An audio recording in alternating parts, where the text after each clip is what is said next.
go to those two regional seats. One is Bega, nearly 7% margin, and Monaro 11.6, held by the Libs and the Nats respectively.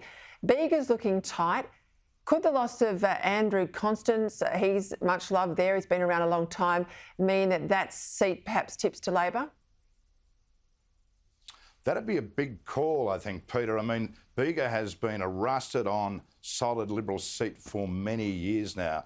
And of course, Dominic Perrottet would be worried about whether the goodwill for Andrew Constance, as he heads off for a tilt at federal politics in the seat of Gilmore, can be transferable.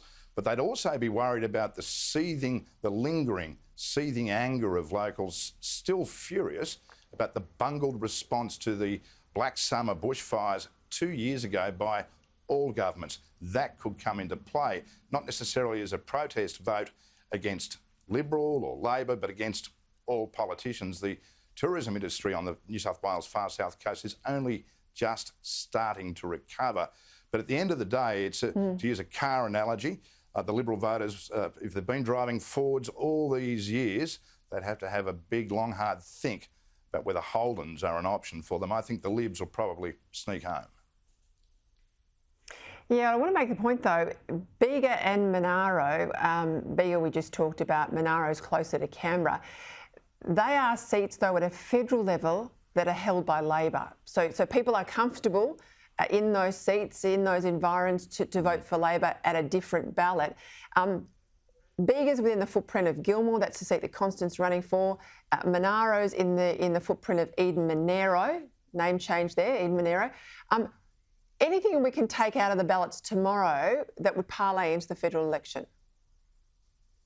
That's an interesting point, Peter, because both Liberal and Labor leaders here in New South Wales, despite COVID, don't think that federal issues will be impacting on the results of these by-elections. They share that view.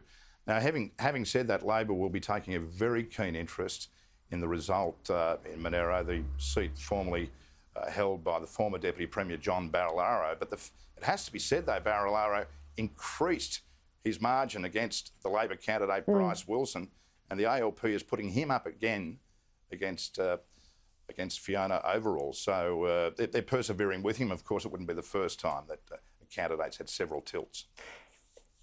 Yeah, look, and I could see why they do that, because Barilaro was such an unusual candidate there. He bucked the trend right across the board. So there may be a very high personal vote for them. He had been a businessman in the area for a long time.